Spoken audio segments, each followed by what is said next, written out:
Hey, folks, welcome to Affiliate Nerd Out. I am your nerd, Dustin, spreading that good word about affiliate marketing. Thanks for joining me. And my guest today, Amanda Ferris, founder of Link Unite. Welcome to the Nerdatorium, Amanda. Thank you so much, Dustin. I'm excited. About time we got together. And this is our first time meeting. I made sure of that because, sometimes you meet people at a conference in passing. We've never met, and it was a little bit weird for both of us since we have 1,000 mutual connections and go to every affiliate summit. We'd never met before, which is why. That's possible. I really how that's possible. It's insane. Usually Sarah has to smuggle me out of a venue to stop talking to people. How you and I have not met in that way. We're gonna rectify that pretty soon, by the way. Yes, I'll see you in January, I'm sure. Let's make it happen. All right, let's start with you. Tell us about who you are and what you do. Yeah, so I am the CEO and founder of Link Unite. I have a partner in crime, Sarah Malo, which many people who are probably listening to this know as well. She's OG in the space, my left brain and my right brain type thing. So we basically run Link Unite as our sort of full stop networking organization. It's primarily focused and predominantly focused on women in the digital marketing space, but we really have expanded and grown into basically anyone and everyone, good people doing good business. We like to throw events and really have, as many people in the room as possible that can do business with one another. So that's what we focus on, is bridging the divide and bringing people together. Oh, that is awesome. I love community aspect of things. With you guys, I have seen photos of you, I've heard about you, but I'm obviously not in the inn, so I can't get a membership, but I have heard great things. What does it take to be a member in this community? So really, if you are in digital marketing, we call it performance marketing or anything that's digital kind of greater. So like we were chatting beforehand, fintech, engineering, app development, you really have a whole host of different people involved. The idea is just if you're looking for a community that is easily accessible, understands kind of the give and take of an actual networking community, we invite you to join. And you can do that through the website on our membership forum. We reach out to everybody directly, make sure we understand, what their values and goals are. And then we try to align them within the different events that we do. So maybe one large event doesn't make sense, but going to roundtables at Affiliate Summit, for instance, might. So we just try to plan accordingly. Great. And most of the members that are joined up, you guys have annual, biannual meetings and meetups? We do a lot of things. We kidnap as much time as possible in a good way. We do the annual event. The Lake Unite is our flagship event. We usually have about 200 people, 250 people at that. That is director level and up. It's always been sort of focused on that. But the organization as a whole has grown into anyone and everyone because we do a lot of tertiary events to larger conferences like the Lead Cons, we affiliate summits, we do roundtables, fireside chats, we do CEO dinners, we do all that fun stuff. So it's kind of anything and everywhere that we can get our hands into, we're sort of in as much as possible. Okay, gotcha. And most of your members, I see a lot of faces in the affiliate space. Are they affiliate managers, directors, and above? It is everything now. So we have AMs, AEs, all the way up to OGs who have been in the space since the early 90s, that are running their own companies and old content creations. It really is kind of everything in between. And it's a great community because when you're young, you're coming in, you don't know anyone. It's hard at a conference when you don't see a familiar face, just to have someone that you know. And we have a lot of people who just want to give back to the industry as well. And so we're trying to facilitate those connections and make sure that we retain as many people as possible and also pass down that knowledge. Okay, cool. What about your group makes it unique? It is a type A extroverted dream if you come into this group, but we have so many introverts as well. So we've encapsulated them as well.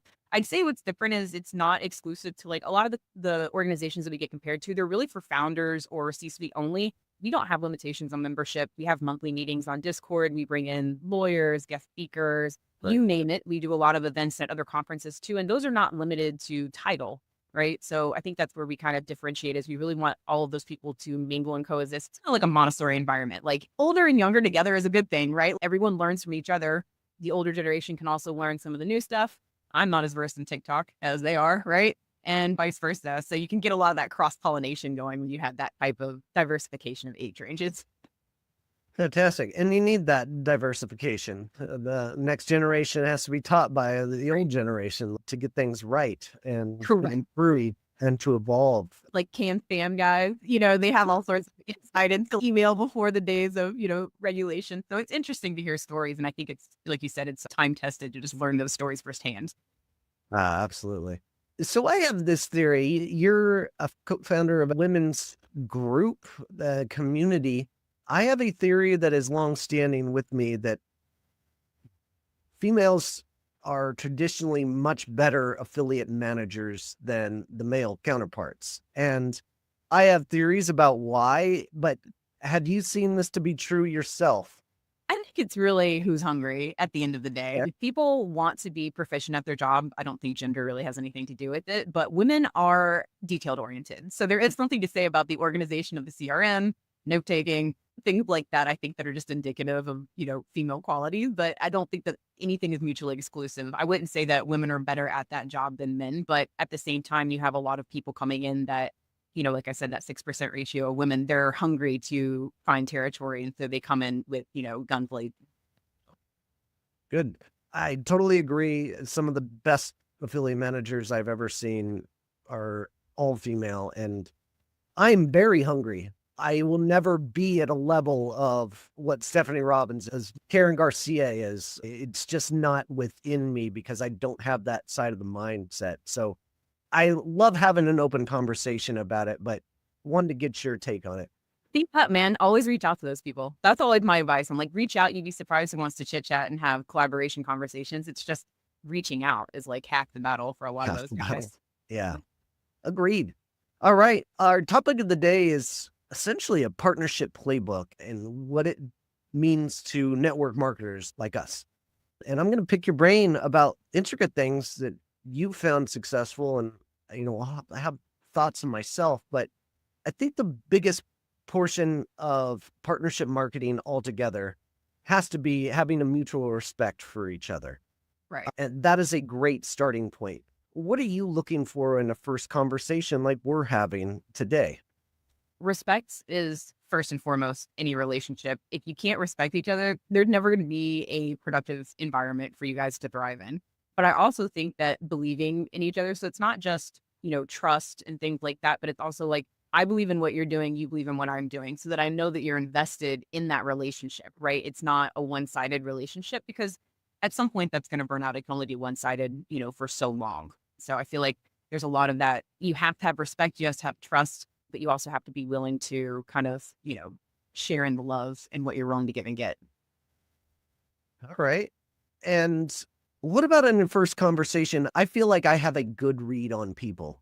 And when I get into a conversation, I'm able to start that conversation by finding some kind of commonality quickly. Yeah. It's one of my strong points.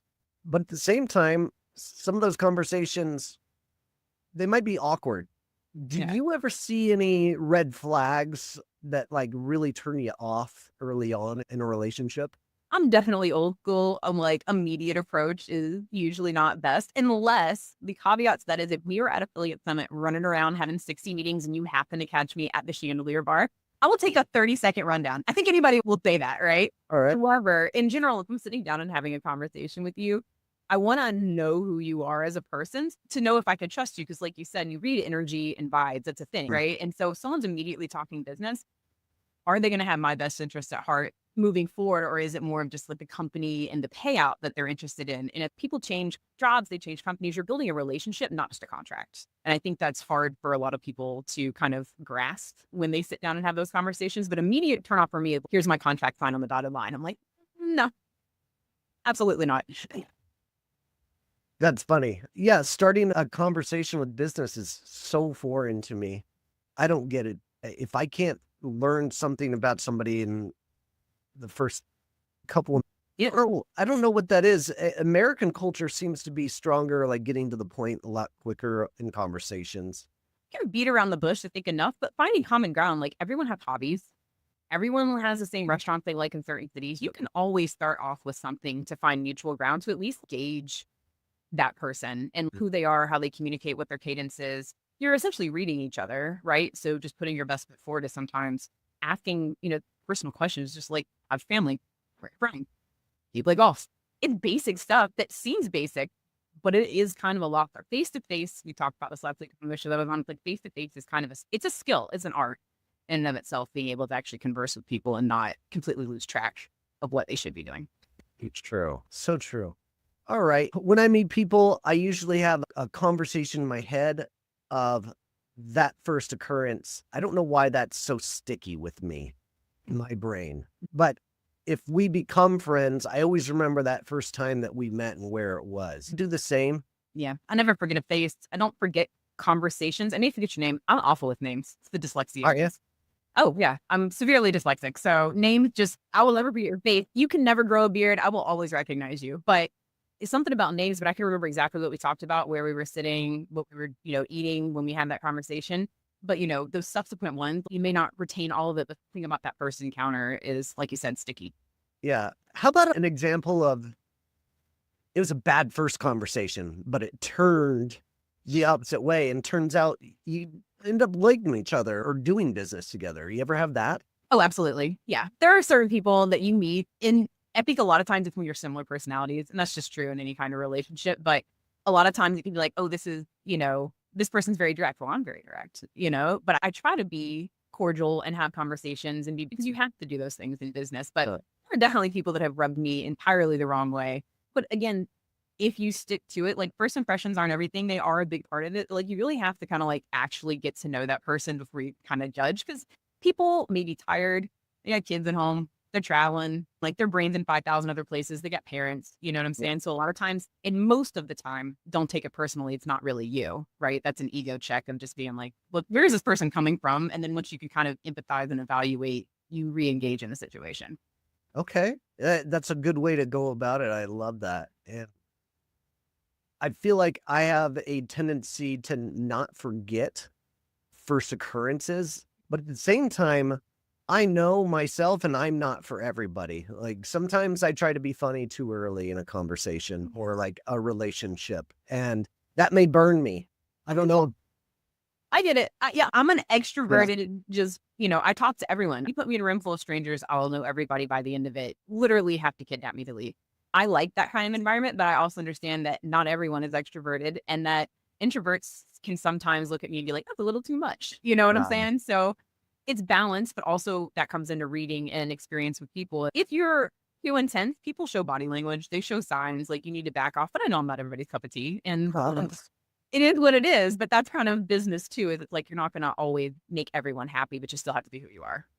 It's so true. I feel like I almost gravitate towards introverts, and I feel like I'm introverts' kind of favorite people because they recognize that they can't do that, but I keep the conversation rolling and I get to learn about them. Do you find you gravitate towards introverts as well?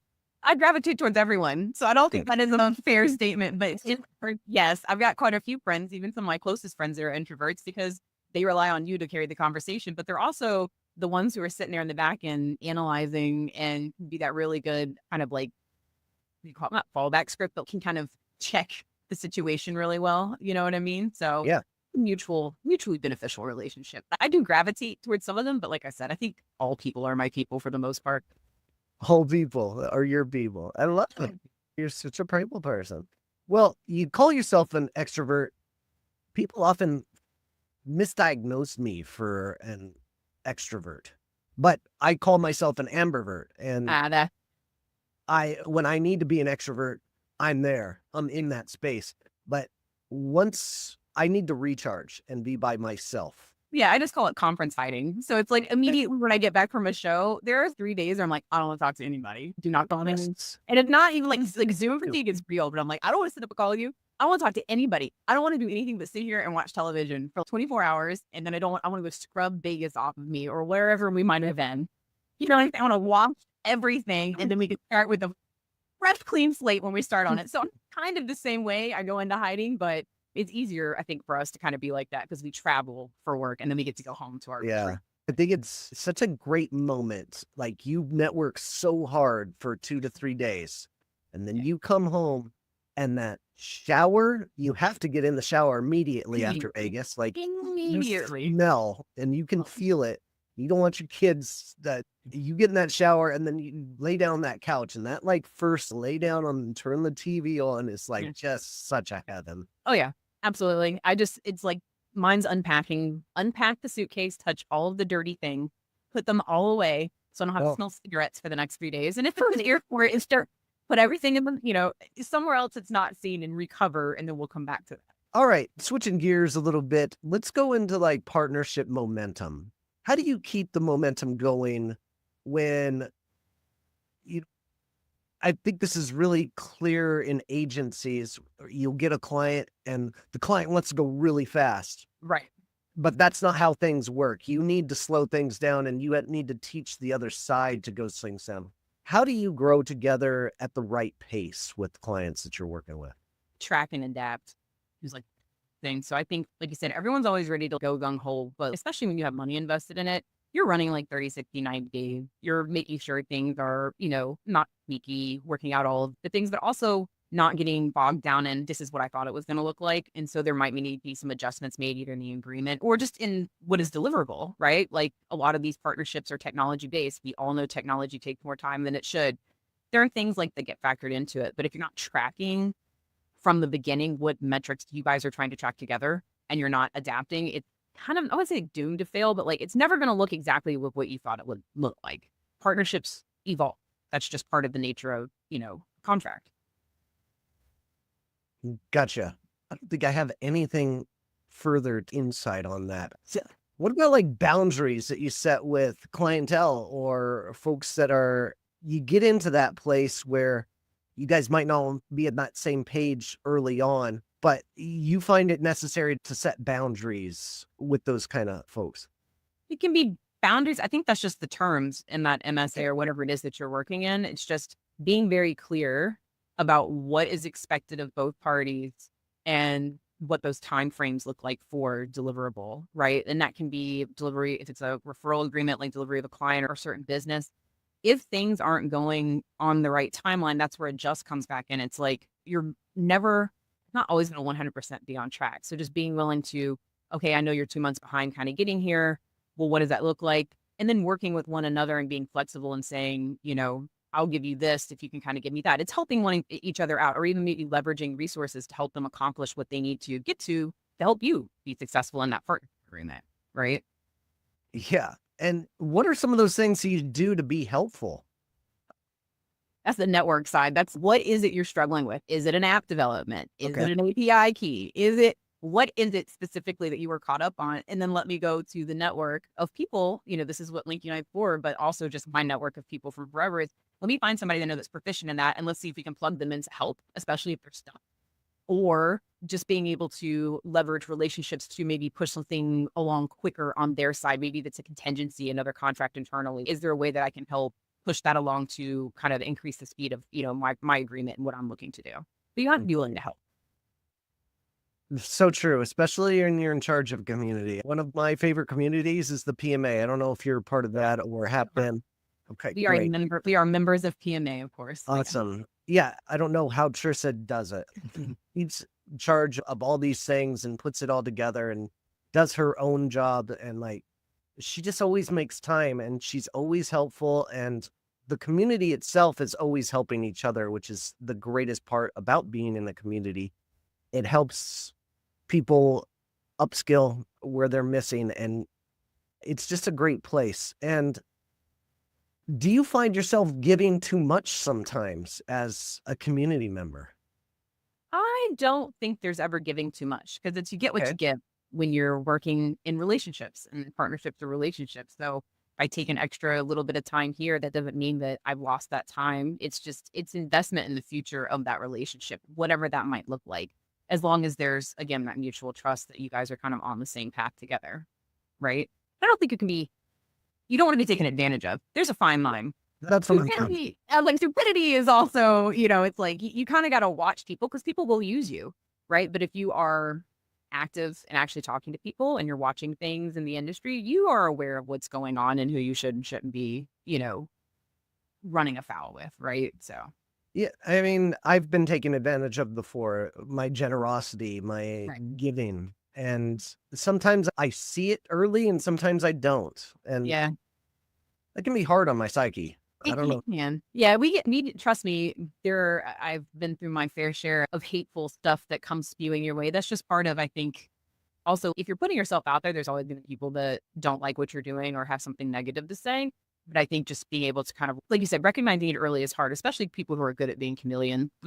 It's very hard to see those. And it does hurt But at the same time, every interaction is a lesson.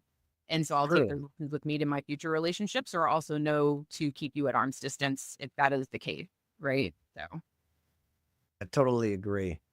And along those same lines, like with relationship building and networking, we are thinking for the future. And when we're thinking for the future, we're thinking much further out than what KPIs can show us. KPIs are great. yeah.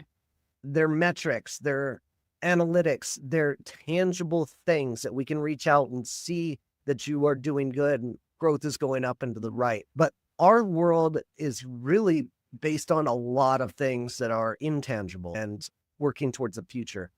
How do you present that into how you are giving value to the companies that you're working with? Well, I think you're selling yourself when it's like a partnership thing. And I don't mean that in a dirty way, obviously, but you're Uh, selling yourself, right? I know, maybe a little bit in slang. No, right. We're sitting here. I'm a value because just like you've been doing this for so long. You do know how to leverage your network. You have access and exposure to all of the places. You've been to a ton of shows. You've experienced a lot of content and, sessions over the years. I think you leverage that as part of the value add is it comes with you as personality. You're selling yourself as part of it. It's like, I'm enthusiastic about this partnership. I am enthusiastic about your product. I believe in what we're doing. And so I think a lot of times it's confidence and being able to kind of express your knowledge, Mm. your experience in the industry can really sell. Partnership, like you said, it's hard to track because you're really dealing with like relationships, emotions, vibes. There are tangible KPIs at the end of the day when things start rolling in, but on the front end, it's really relationships and being able to field what the intentions are and having that trust there. You know what I mean? I mean, if I don't trust my gut, where am I? I'm nowhere, right? But I have always had a tough, difficult. There's been so few companies that don't recognize that long-term investment of getting these relationships started slowly are going to pay off in the long run. One of the companies I was at, WP Engine, they saw the talent of what I was doing and they were cool with everything that I did. And they sent me to conferences. I really appreciate it. I wish I would have stayed with those guys longer, but I was trying to live that entrepreneur dream. Great experience though. No regrets. No regrets. No whatsoever. Can you think about a time when one relationship changed your life? I would say changed course and direction would be a better way. So yes, it changes your life in a way. Okay.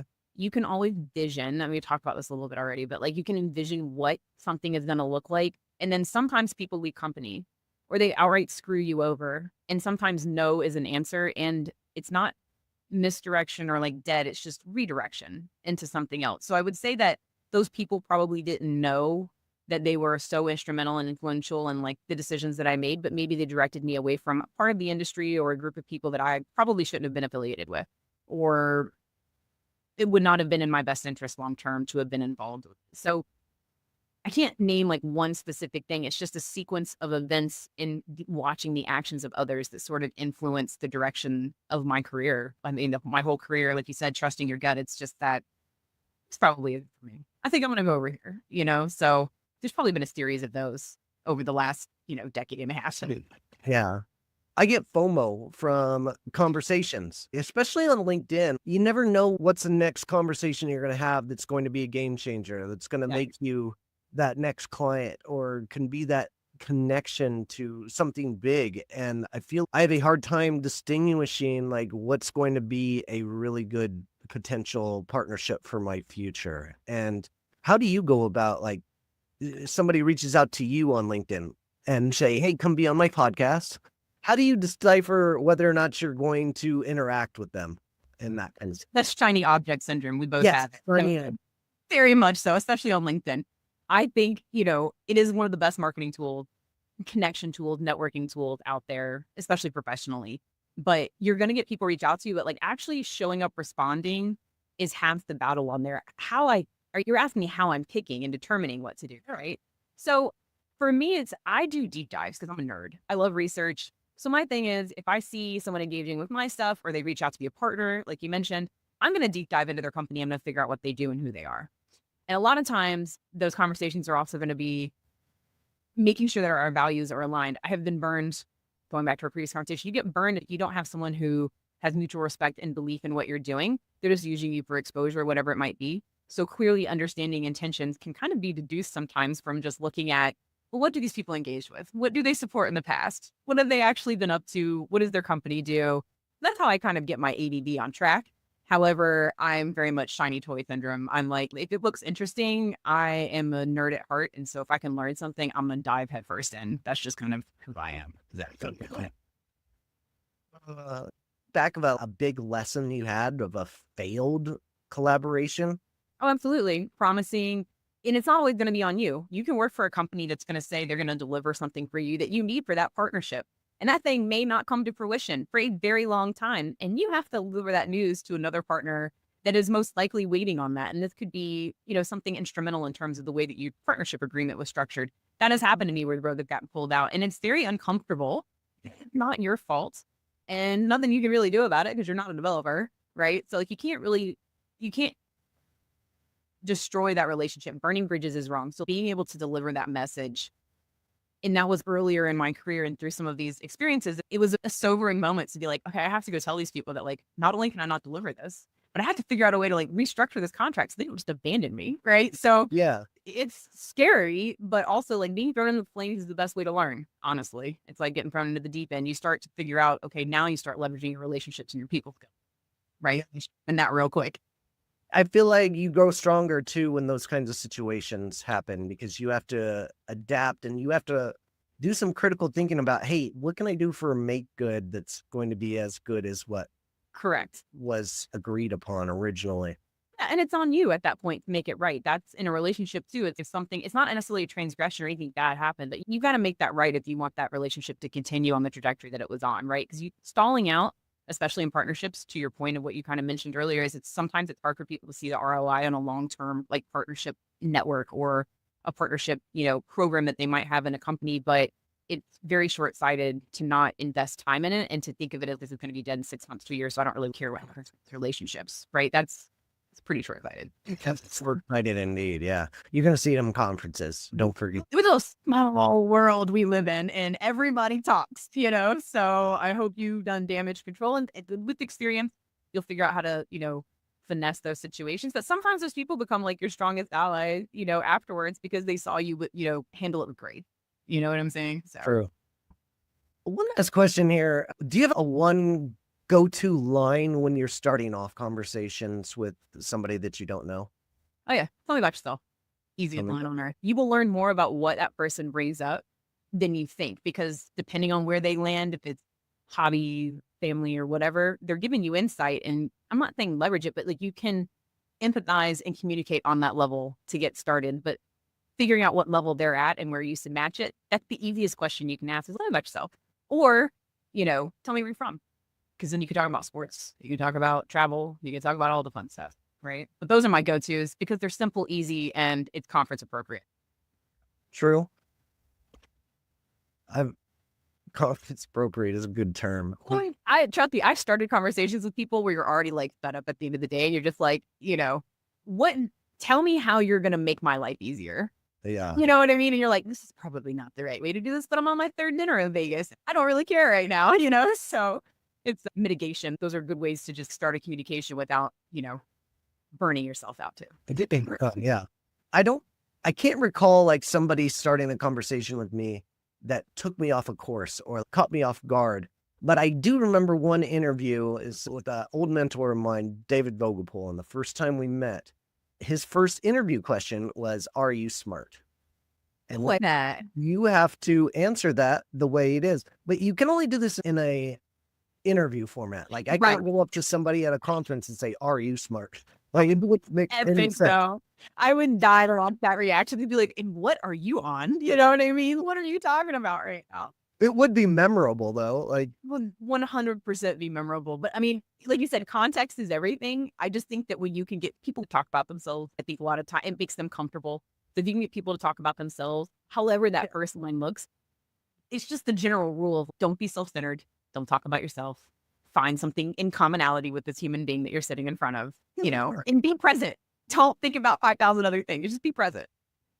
awesome. And you've been very present in this conversation. Thank you so much for your time. One last thing I have to bring up is I absolutely love your LinkedIn profile picture. Tell me about this. How did this get started? I am a bit obsessed with chess.com. I play a little too much, but I also have a chessboard in my house and I make people play with me pretty frequently. And so it kind of had to go have a picture. Now you need a personality shot, and Queen's Gambit was huge at the time. And I was like, Yeah. this is the epic shot. It's like the chessboard, you know? And then it's just kind of stuck. And it's a great conversation starter because you'd be surprised how many people play chess in the industry. I'm like this close to starting a chess club. But it's like an interesting, group of people where, you play on chess.com or like they want to play at the shows. They go to the cigar bars and play. It's interesting. So, Very cool. but yeah, I turned into that. I don't I can't change it now. I don't really know how good at chess I am anymore because I only exclusively play my 9 and 11-year-olds, and I ruin them every time. And I An ego boost though. I play people and I'm like, oh, at least I still got it. I'm not, still at the beginner stage because you have that hiatus and you're like, do I still remember, my opening moves here? What's happening? I have no idea. I'll play you at the next conference. All right. Oh, happens. Absolutely. I've found a few places that have chessboards actually that I've conquered a little bit off the beaten path where I'm like, oh, I'm coming back here with some people. Oh, cool. Awesome. Hey, thank you so much, Amanda. This has been Thank great. you. And thank you, everybody, for joining us in this conversation. Keep on recruiting, and we'll see you out there.